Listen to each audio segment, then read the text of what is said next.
afternoon, everyone. I am Dr. Sachin Nananage, MBBS DNB Medicine, practicing in Darapur at my Shatavu Multispecialty Hospital since last 7 years. I did my MBBS from Government Medical College, Akola, and post graduation from Mahatma Gandhi Institute of Medical Sciences, Wardha. Today's topic is विषाणूजन्य खोकला.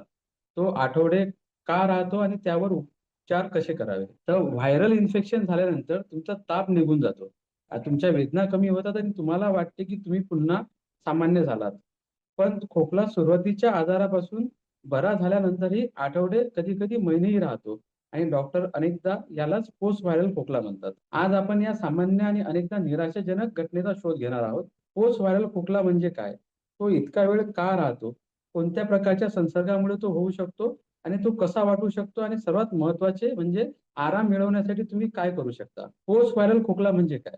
सर्दी किंवा flu सारख्या विषाणूजन्य संसर्ग श्वसन संसर्गातून बरे झाल्यानंतर बराच काळ टिकणारा खोकला हा खोकला असतो. डॉक्टर सामान्यतः पोस्ट व्हायरल खोकला म्हणतात जेव्हा तो सुरुवातीचा संसर्ग बरा झाल्यानंतर 3 आठवड्यापेक्षा जास्त काळ टिकतो. व्हायरल खोकल्याची लक्षणे कोणती आहेत आणि ती किती आठवडे टिकते? व्हायरल खोकला प्रत्येक व्यक्तीनुसार बदलू शकतो. काही लोकांना कोरडा खोकला येतो म्हणजेच त्यांना खोकल्यातून श्लेष्मा किंवा कफ बाहेर पडत नाही. काहींना उत्पादक खोकला असू शकतो ज्यामुळे श्लेष्मा बाहेर पडतो. आता आठवडे टिकणारा खोकला देखील इतर त्रासदायक लक्षणे निर्माण करू शकतो. जसे की सतत खोकल्यामुळे घसा खवखवणे किंवा जळजळ होणे. तुम्हाला तुमच्या आवाजात कर्कशपणा येऊ शकतो किंवा तुमचा घसा वारंवार साफ करावा लागतो. काही विषाणूजन्य श्वसन संसर्गामुळे खोकला का राहतो हे संशोधकांना खात्रीपूर्वक पूर्णपणे खात्री नाही आणि परंतु त्याच्याचमुळे काही गृहीतके आहेत. संसर्ग तुमच्या वायुमार्गामुळे आणि तुमच्या शरीराच्या खोकल्याच्या प्रतिक्षेपणावर कसा परिणाम करतो याच्याशी हे संबंधित असल्याचे दिसते. एक शक्यता अशी आहे की विषाणूशी लढण्यासाठी तुमच्या शरीराची संसर्गाचा 10 प्रतिसाद तुमच्या वायुमार्गाच्या अस्त्रांगांना काही तात्पुरते नुकसान किंवा जळजळ होऊ शकते. विषाणू निघून गेल्यानंतरही ही चिडचिड काही काळासाठी तुमच्या खोकल्याच्या प्रतिक्षेपणाला चालना देऊ शकते. दुसरा सिद्धांत असा आहे की संसर्गामुळे तुमच्या खोकल्याच्या प्रतिक्षेपाच्या संशयितता वाढू शकते. विषाणूंमुळे सतत उत्तेजित झाल्यानंतर तुमचा कफ रिफ्लेक्स जास्त प्रमाणात प्रतिक्रियाशील होऊ शकतो, ज्यामुळे खोकला सामान्यपेक्षा जास्त सहजपणे सुरू होतो, जरी विषाणू नसला तरीही किंवा जास्त शिल्लक नसला तरीही. दुसरा हे आहे की आता या खोकल्याची विषाणूजन्य खोकला आहे, तो निर्माण करणारा संसर्ग कसा राहतो? व्हायरल खोकला जो आहे, मुख्यतः विषाणूजन्य संसर्गामुळे सुरू होतो. अनेक सामान्य आजार खोकला मागे सोडू शकतात. यामध्ये समाविष्ट खालील आजार आहेत. एक फ्लू. फ्लू एक सामान्य आणि संसर्गजन्य विषाणूजन्य संसर्ग आहे. विषाणू असलेल्या व्यक्तीला खोकला येतो, शिंकतो किंवा बोलतो तेव्हा तो थेंबाद्वारे सहजपणे पसरतो.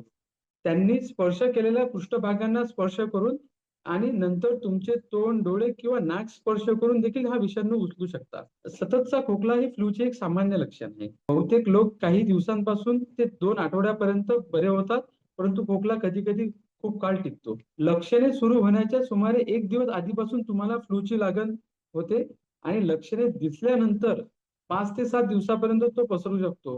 परंतु आणि म्हणून आजारी असताना घरी राहणे महत्वाचे असते. दुसरं आहे सामान्य सर्दी. सामान्य सर्दी ही वरच्या श्वसन मार्गाच्या आणखीन एक वारंवार होणाऱ्या विषाणूजन्य संसर्ग आहे, जी 200हून अधिक वेगवेगळ्या विषाणूंमुळे होते.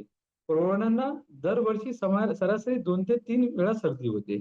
सर्दीची लक्षणे सुमारे 7 ते 8 दिवस टिकतात. साधारणतः 5व्या दिवसाच्या आसपास ती शिखरावर पोहोचतात. तिसरं आहे ब्रॉन्कायटिस. ब्रॉन्कायटिस म्हणजे जेव्हा तुमच्या फुफ्फुसांमध्ये हवा वाहून नेणाऱ्या नळ्या ज्यामुळे श्लेष्मा जमा होतो, तो बहुतेकदा सर्दी किंवा फ्लू नंतर सुरू होतो. खोकला हे ब्रॉन्कायटिसचे एक प्रमुख लक्षण आहे. ते कोरडे राहू शकते आणि नंतर उत्पादक होऊ शकते, ज्यामुळे श्लेष्मा तयार होतो. तुम्हाला रंगीत श्लेष्मात देखील खोकला येऊ शकतो, जो तुमच्या रोगप्रतिकारक शक्ती कार्यरत असल्याचे लक्षण आहे. तिसरं आहे निमोनिया. निमोनिया हा एक संसर्ग आहे, ज्यामुळे तुमच्या फुफ्फुसांच्या हवेच्या पिशव्यांमध्ये जळजळ होते, ज्यामुळे द्रव किंवा पू भरून श्वास घेणे कठीण होते.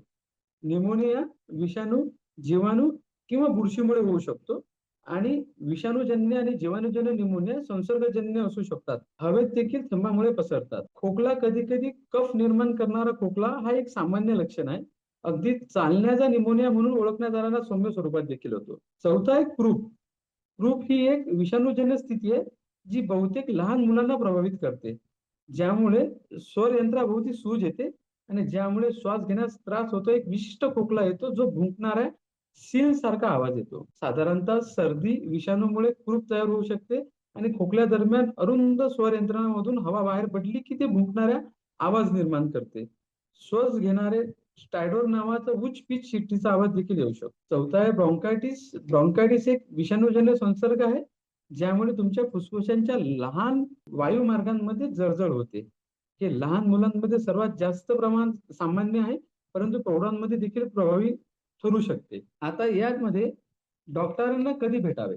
व्हायरल नंतर खोकले सहसा स्वतःहून निघून जातात, परंतु पुढील वैद्यकीय मदत कधी घ्यावी हे जाणून घेणे महत्वाचे आहे. जर तुमचा खोकला तीव्र असेल किंवा तुमच्या खाण्याच्या किंवा झोपण्याच्या क्षमतेत अडथळा येत असेल, जर काही आठवड्यानंतर तुमची लक्षणे सुधारत नसतील, जर तुमचा खोकला 2 महिन्यापेक्षा जास्त काळ टिकला, तर या टप्प्यावर तो विषाणूजन्यंतरचा खोकला असण्याची शक्यता कमी आणि तुमच्या डॉक्टरांना इतर संभाव्य कारणांची तपासणी करावी लागेल. जर तुम्हाला ताप, श्वास लागणे, छातीत दुखणे किंवा तुम्हाला रंगहीन श्लेष्मा किंवा रक्ताचा खोकला येऊ लागला, तर ही नवीन किंवा अधिक गंभीर संसर्गाची लक्षणे असू शकतात. तुमचे डॉक्टर अचूक निदान देऊ शकतात. तो विषाणूजन्य खोकला आहे की नाही याची पुष्टी करू शकतात. इतर आजारांना नाकारू शकतात किंवा तुमच्यासाठी सर्वोत्तम उपचार योजना सुचवू शकतात. निदान कसे करावे? व्हायरल खोकल्याचे मुख्य वैशिष्ट्य म्हणजे त्याचा कालावधी. सुरुवातीच्या विषाणूजन्य आजार संपल्यानंतर तो 3 आठवड्यांपेक्षा जास्त काळ टिकतो, हे महत्वाचे. आणि कारण काय इतका वेळ टिकणारा खोकला हा इतर कारणांपुढे असू शकतो, ज्यांना वेगवेगळ्या उपचारांची आवश्यकता लागते. उपचार काय राहू शकतो आपल्या या खोकल्यावर? बहुतेक विषाणूनंतरच्या खोकल्याविषयी चांगली बातमी अशी आहे की कालांतराने स्वतःहून ते बरे होतात. सहसा 2 महिन्यात बरे होतात. तथापि जर खोकला त्रासदायक असेल किंवा झोपेत अडथळा येत असेल किंवा तुमच्या दैनंदिन जीवनावर परिणाम करत असेल, तर तुम्ही आराम मिळवण्यासाठी काही गोष्टी करू शकता. एक पहिलं म्हणजे वैद्यकीय पर्याय. वैद्यकीय पर्यायामध्ये आपण एक तर प्रिस्क्रिप्शन डॉक्टरांना दाखवून प्रिस्क्रिप्शन घेऊ शकतो किंवा ओव्हर द काउंटर मेडिकलमध्ये जाऊन आपण मेडिसिन घेऊ शकतो. तर प्रिस्क्रिप्शनमध्ये येतो की इन्हेल इब्राटोपियम हे औषध तुमच्या वायुमार्गांना उघडण्यास मदत करते आणि जो कफ जमा होण्यापासून रोखते. दुसरं आहे की तोंडी किंवा इन्हेल कॉर्टिकोस्टेरॉइड ही औषधे तुमच्या वायुमार्गांमध्ये कोणत्याही प्रकारची दाहकता कमी करण्यास मदत करू शकतात. आता तिसरा पर्याय आहे ओव्हर द काउंटर म्हणजे आपण मेडिकलवर जाऊन काही मेडिसिन घेऊ शकतो. तो आहे खोकला शमन करणारे. म्हणजे हे म्युकोनिस डीएक्स किंवा रोबुटोनिक्स सारख्या उत्पादनांमध्ये आणणारे डेक्स्ट्रोमिथार्पण नसलेले औषध तुमच्या खोकल्याच्या प्रतिक्षेपाला अवरोधित करू शकते. तिसरं आहे डायफेनहायड्रामिन सारखी औषधे त्यात टाकलेल्या ड्रॉप सारख्या लक्षणांमध्ये मदत करू शकते. घरगुती उपाय कोणते करू शकतो आपण? तुम्ही बरे होत असताना किंवा खोकला कमी होण्याच्या वाटेवर असताना काही घरगुती उपाय आपल्याला आराम देऊ शकतात. पहिला आहे कोमट द्रव प्या.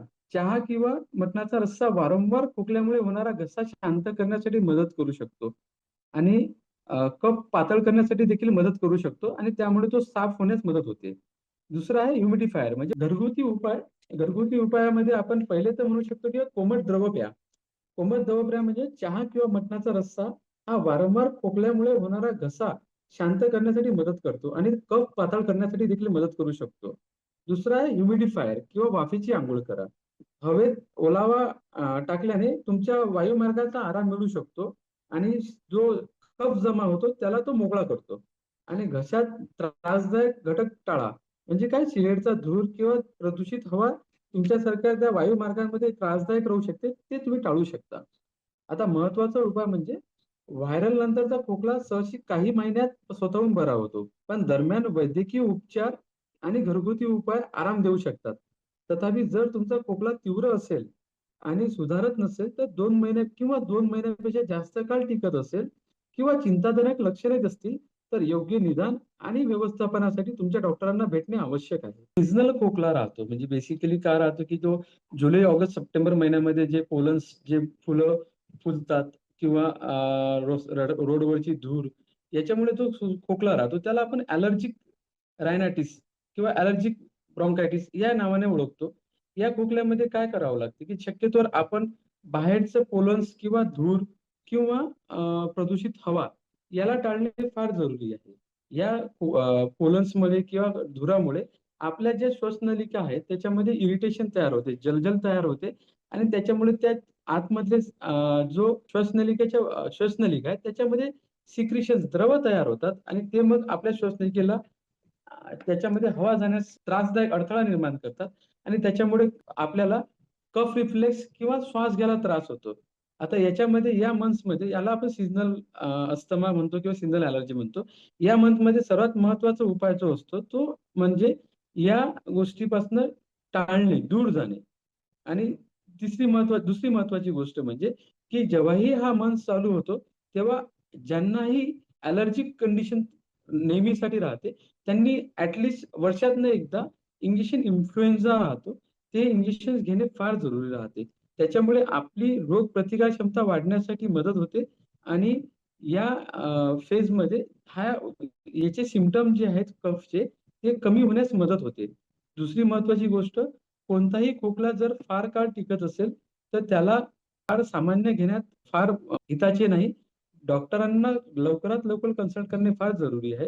कारण जेव्हापासून कोविडचा फेज येऊन गेला, त्यामध्ये काय होतंय, की प्रत्येकाची प्रतिकार क्षमता फार कमी झाली आहे आणि त्याच्यामुळे काय होतं, की सामान्य खोकला हा न्यूमोनियामध्ये रूपांतर होण्यास फार फार काळ घेत नाही. स्पेशली जे ओल्डर एज आहेत, ज्यांना पहिले कोविड होऊन गेला, ज्यांना ज्यांना स्टिरॉइड डोस भेटलेले आहेत, त्यांची प्रतिकार क्षमता फार कमी होते आणि याच्यामध्ये त्यांनी जर लवकरात लवकर डॉक्टरांना कन्सल्ट केलं, डॉक्टरांना व्हिजिट दिली, तर त्याच्यामध्ये तो खोकला साधा खोकला आहे, की तो न्यूमोनियाकडे कारण म्हातारपणामध्ये तापीचे प्रमाण न्यूमोनियामध्ये येत नाही. फार, फार लेट येत नाही आणि त्याच्यामुळे फक्त तो कफ किंवा श्वास घेणं हा त्रास घेऊन डॉक्टरांकडे येतात आणि त्याच्यामुळे काय होते, की डायग्नोसिस जे आहे, निदान जे आहे, ते लवकर होत नाही. त्याच्यामुळे ओल्ड एजमध्ये लवकरात लवकर डॉक्टरांना कन्सल्ट करणं जर खोकला फार काळ असेल तर. दुसरी गोष्ट, की शक्यतोवर घरगुती उपायांवर जर खोकला 2 दिवसाचा, 1 दिवसाचा किंवा ताप नसलेला खोकला असेल, तर घरगुती उपायांवर आपण विचार करू शकतो. त्याच्यामध्ये वाफ घेणे झाले, त्याच्यामध्ये मिठाच्या कोमट पाण्याच्या गुळण्या करणं झाले, त्याच्यामध्ये अ, गरम द्रव जे गळ्याला उबदार आहेत ते खाणे झाले. हा पर्याय करू शकतो. Thank you.